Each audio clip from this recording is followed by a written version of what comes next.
Là où l'amour est à l'œuvre, là se trouve beaucoup de souffrance. Les gens souffrent sous le poids de leurs problèmes et de leur résistance à Dieu. L'amour est prêt à souffrir. Il est assez fort pour surmonter l'épreuve. C'est comme cela que Dieu gère le problème de ce monde et c'est ainsi qu'il gagne de nouvelles personnes. L'amour n'abandonne jamais. C'est l'amour de Jésus-Christ.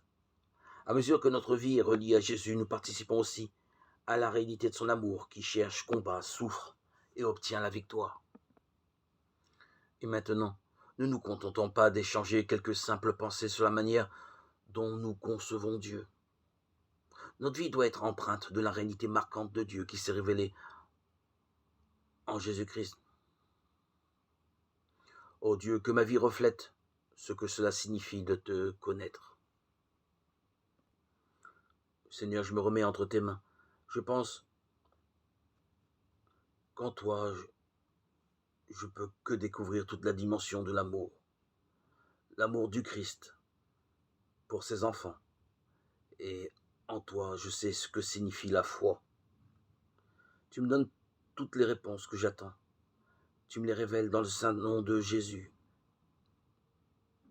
Merci Seigneur, par ton esprit qui me guide depuis le jour de mon baptême, le 26 septembre 2019, jour béni, où j'ai reçu ton Saint-Esprit, qui me conduit vers le chemin du royaume.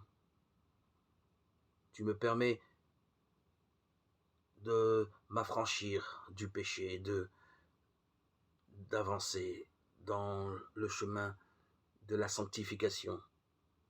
Tu m'édifies, Seigneur Jésus, par les merveilles que tu me fais connaître, dans mes nombreuses lectures, dans mes prières, dans mes silences.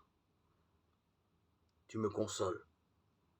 Merci Seigneur d'être dans ma vie, d'être venu dans ma vie. Tu emplis mon cœur et mon âme. Depuis ce 26 septembre 2019, je vis une plénitude comme jamais je n'ai vécu.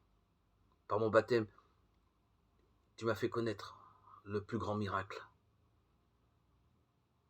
te connaître.